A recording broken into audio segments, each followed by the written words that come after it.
И побачив їде 3 квадроцикла. Они заехали в соседнюю посадку, целый метров 100 від нас. КСП нам сообщило, что к вам идут уже под блиндажом 4 и выхода не было. Я вылетаю с блиндажа, я начинаю просто на них наваливать.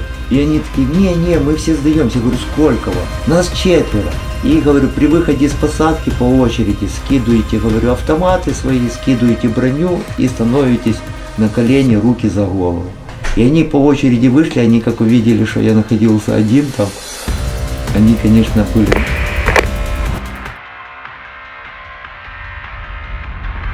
Когда я был в оккупации, нас там словили, они продержали на сутки. Они стояли с автоматами, а у меня автомата тогда не было. И у нас было неравные.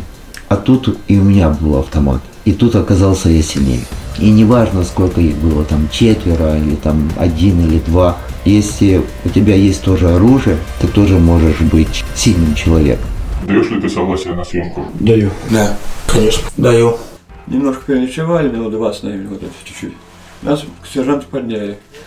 Ну, мы там разделили нас по группам, по 3-4 человека, кому там куда идти. И мы, оказывается, все в одну точку шли. Ну и пришли вот это. Ну, потом нас подняли 3 часа, ну, объяснили все, сказали, 3 часа подъем. Ну, в 3 часа мы встали, собрались, мы пошли за квадриками. Ну, квадрики были в лесу, там, спрятаны квадрики. Вот, до 5 ждали, время, 2 часа ждали, до 5. Ну, я не водитель, я был как пассажир. И мы поехали вперед. По месту приехать и ожидать дальнейшего указания. Не знаю, куда что ехать, мне сказали: ты поедешь 3-м. Вот я 3-й ехал. Я был водителем. Я ехал 1-й. Я даже не знал, куда я, честно говоря, еду. А сзади был пассажир, который следил за маршрутом. Ну, ехали. Ну, и начали нас обстреливать. Одного дорогу били, у моего водителя тоже в голову, потом много дорогу. Нас просто щелкали, как орехи.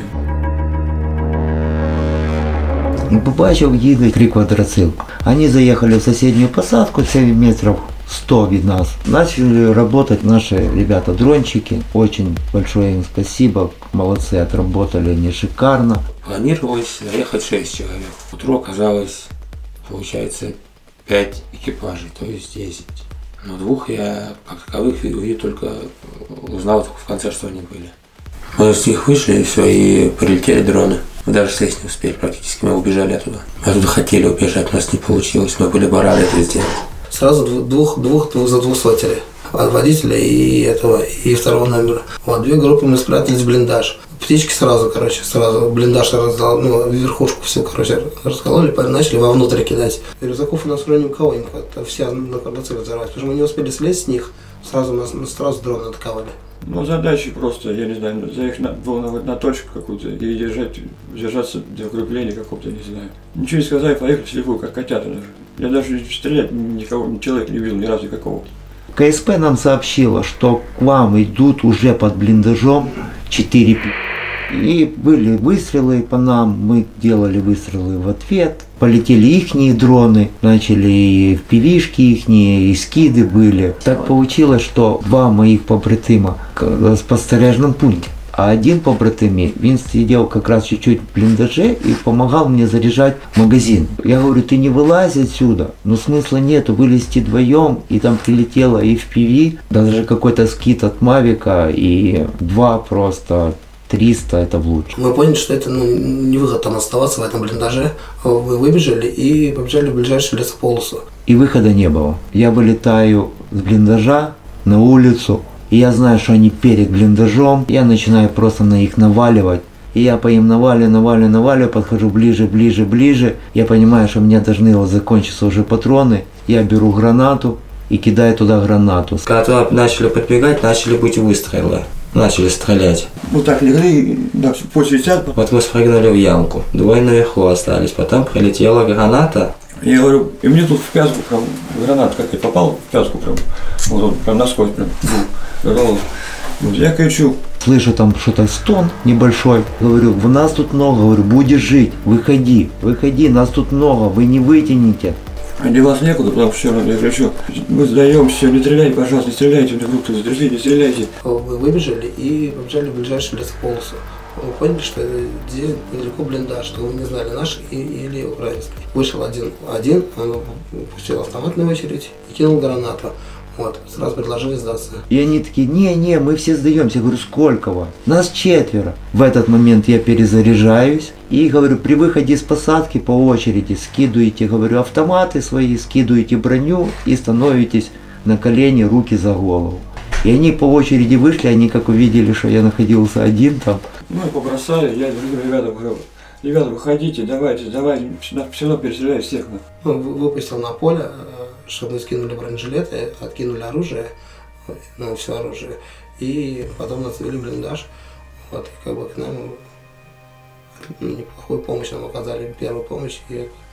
Там вышел человек один с автоматом, ружьем. И потом чуть подальше от автоматов отошли, встали на колени, руки за голову и сдались. Он хороший мужик, он понимает, что такое война. Он стоял, нас контролировал. Соответственно, дали у него блиндаж. Мы шли поэтапно.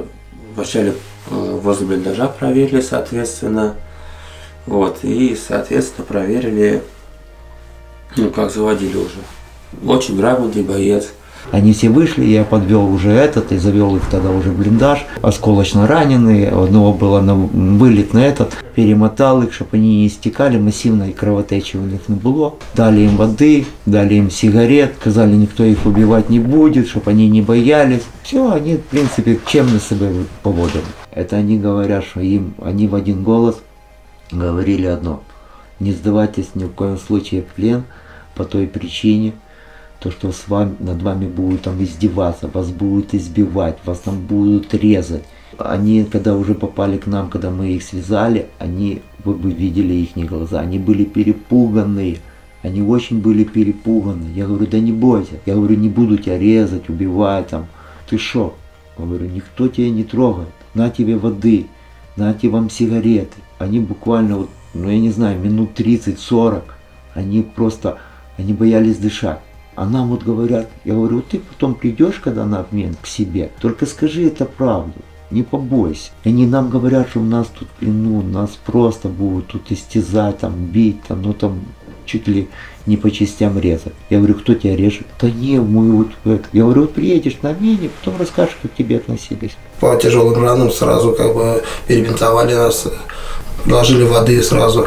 Спросили, проверили, обыскали. Кого перебинтовали. И мы когда начали их обыскивать, там есть все их документы, один вообще пришел на позицию, вот это, я говорю, какая ваша была задача? Он говорит, закрепиться типа на этом. Я говорю, что вы, кто вам сказал, что именно сюда, как вы сюда ехали, на какой навигатор, или вам пальцем тыкнули в небо. Ну, нам сказали, вон туда надо приехать, и вот там вот есть блиндаж, и мы должны там закрепиться. Но мы даже говорить не успели. Говорю, вам повезло, что вы до посадки доехали, это просто ваше счастье. Потому что там более зеленка, и можно было куда-то передвигаться. Понятно, что они ехали туда, там оставить свои квадроциклы, и, естественно, 6 вернуться назад и штурмануть именно наш блиндаж. Я подозреваю, это была их задача. Они пошли бы первые, у меня бы укрытие только был бы наша окопная линия, блиндаж. И тогда им было легче, они были бы сверху. Надо было идти на опережение, надо было их опередить. И вот так вот получилось, что я им огнем подавил, кинул гранату и переломал их, вот этот, наверное, какой-то их дух или что-то ихнее. И они сказали, да, сдаемся. Они рассказали, как они там живут, какие у них там условия, как их там кормят. На квадроциклах, на которых они приехали, они тоже сбрасывались, покупали. На гражданке я шабашил. Я пастухом всю жизнь работал. Подписал контракт в связи с трудностями на жизни гражданской. Проблемы с органами власти, с полицией. Им нужен был план, чтобы отправили на СВО. Мы пообещали, буду водителем, якобы. А что-то пошло не так, и имеем то, что имеем. Я пил водку, пивка попил. Нам решили по пьяным делам, и решили подписать контракт. Под пьяный подумал, кредит много, и надо подписать, что делать. Я за кредит пошел. Подписание причины контракта, я до этого пил. Решил сестре помочь. Я думал, сказать, что можно быть водителем. Вы сделали правильное решение, наверное, самое в своей жизни, что вы сдались. Потому что вы сейчас сидите живые и дышите. А если, говорю, вы не сдались, вы были бы там бы лежали. И никто бы, говорю, оттуда вас бы уже не забрал. И очень понравилась работа мне КСП. Без всякого лишней суеты, молодцы, все так быстро, все работали. насколько братство четко все отдавали казивки, поддерживали правильно, то вообще шикарно. То есть так мотивировали. Такой захватывал Саша этим. Если я просто опущу руки или там забьюсь где-то в блиндаж или убегу, выхода не будет просто. Всех ребят положат, меня положат, всех просто. Это надо было делать, это наша работа.